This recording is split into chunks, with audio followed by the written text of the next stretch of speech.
La gueule. Hey Ironman, reviens ici. Putain, j'aurais dû garder mon pull Marvel, putain, ce serait bien. Et voici Ironman et sa mobilette. Il va nous la présenter aujourd'hui.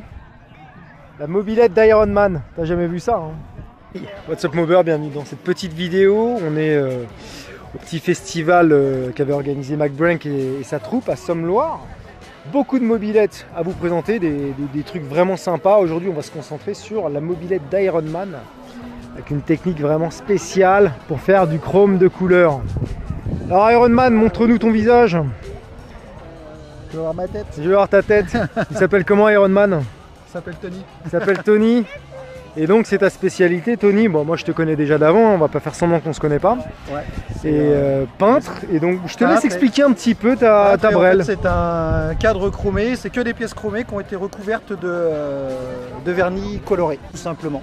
Alors, vernis coloré, tu mets une base dans ton vernis. Ouais, et... tu fais un vernis classique avec une base d'encre colorée, la couleur que tu choisis. D'accord. Voilà. Il existe plein de couleurs différentes, du jaune, du rouge, du bleu, du vert, du orange, du rose. Ok. Et pour le chrome, du coup, comment tu procèdes comment? Tu le fais sous-traiter pour le faire chromer? Alors ou c'est toi qui le fais? Sous-traiter, avant je le faisais, maintenant je fais sous-traiter. Donc tu avais les bains et tout ce qu'il faut pour faire... C'était pas des bains, c'était du chrome par pulvérisation, c'est une technique américaine qui a été créée il y a quelques années par les Américains, et les machines commencent à arriver en France, mais ça marche pas trop en France. D'accord. Parce que moi j'avais essayé, alors je sais pas si tu connais la peinture Stardust chromée. Ça devient gris à force. Oui, c'est pas fou, mais donc c'est un petit peu différent, ça reste par pulvérisation, mais... C'est ça. C'est un peu le même principe, mais la machine est complètement différente, c'est une grosse machine, c'est beaucoup...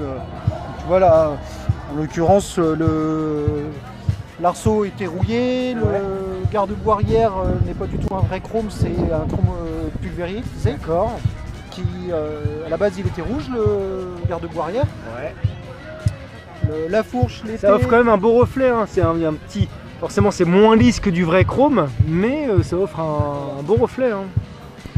Ouais, t'allais dire? Voilà, et voilà le principe, quoi, tu vois. Quand même pas mal de pièces qui ont été chromées par pulvérisation. Ouais. Après il y a des pièces que j'ai achetées neuves déjà chromées parce que c'était trop compliqué de les faire. Et après je les ai juste dépolies et revernis en couleur.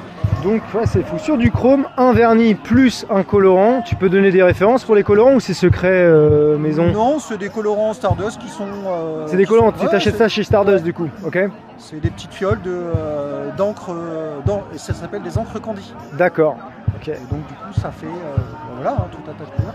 Non, c'est là sur ma bleue chrome, elle est... La référence c'était que j'avais utilisé là de la vraie peinture.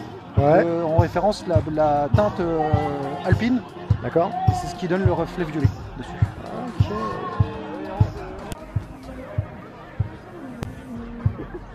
Et donc ce que tu disais, celle-ci, donc la deuxième, la technique est légèrement différente. Légèrement différente, en fait c'est un cadre chromé que j'ai reverni en mettant de l'encre, enfin du bleu métallisé d'Alpine dedans. D'accord. Mais très peu. Donc genre la peinture bleu métallisé, tu as mélangé au vernis. J'ai mélangé dans mon vernis en très petite quantité, 2% à peu près. Ouais, d'accord. Et du coup ça m'a fait, voilà, ça fait ces reflets-là, les fameux reflets pailletés violets. C'est vrai que c'est bon à savoir, on n'y pense pas assez. Par exemple quand tu fais une peinture chez toi, tu as un gros pot de blanc, il te reste un petit peu de bleu dans un pot, enfin pour les murs, tu fais ça, ça te fait une teinte, je l'ai déjà fait plusieurs fois. Mais mettre ça dans le vernis, j'y avais jamais pensé. Faire dans du vernis, on peut faire plein de trucs différents. Ouais. Et à partir du moment où on a une base chrome, bah voilà, avec du vernis. Travailler sur des cartes à chromer d'origine, acheter dans le commerce. Dans le commerce et puis voilà. Ah, c'est pas mal. C'est en plus. Alors ouais, c'est marrant. Je sais pas si on verra à la caméra, mais quand on regarde, ça passe. Il y a des nuances entre le violet et le bleu. C'est marrant, la couleur change un peu, c'est pas un caméléon, mais presque. Hein. Mais ouais, ça change. Ça change en fonction de là où on est. À mon avis, je crois pas que ça se retranscrira à la caméra.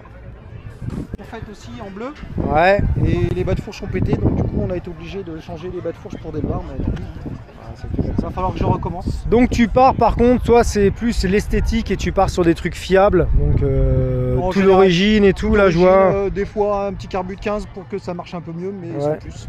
Voilà. Et un échappement un peu bien. Voilà. Pas mal, pas mal. Ah non, là on est dans le thème.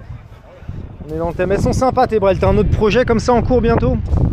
Actuellement, un 103 MVL, je vais pas y arriver, Monster, Ouais. en cours. D'accord.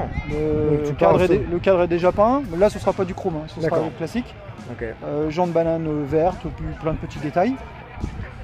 Et après la SPX qui est à la bois bleu, qui va être aux couleurs de la de la Mercedes que Hamilton avait, violette et noir et chrome. D'accord. Donc c'est les deux futurs projets. Et t'as foutu le nez dans la mode, t'es foutu maintenant quoi. Ouais, un peu trop. On a tous cette maladie. Madame en a marre. Bah, forcément. Aussi avec les meubles. Pourquoi il est retombé en enfance? Bah, parce qu'on sera toujours des grands enfants. Je garde. Alors les gars, c'est tout pour ces brels. Bah tu vois, c'est ce que je recherche à montrer sur la chaîne. Si tu as une brel qui est vraiment exceptionnelle, qu'on n'a jamais vue et tout, n'hésite pas à me contacter. Et puis on verra, faire en sorte que tu la passes sur la chaîne. C'est vraiment le genre de projet où je me dis, ah putain, on n'a pas vu. Ça, c'est vraiment une custom de ouf. Donc si tu as ça, n'hésite pas. Ciao les gars, bonne semaine. Salut!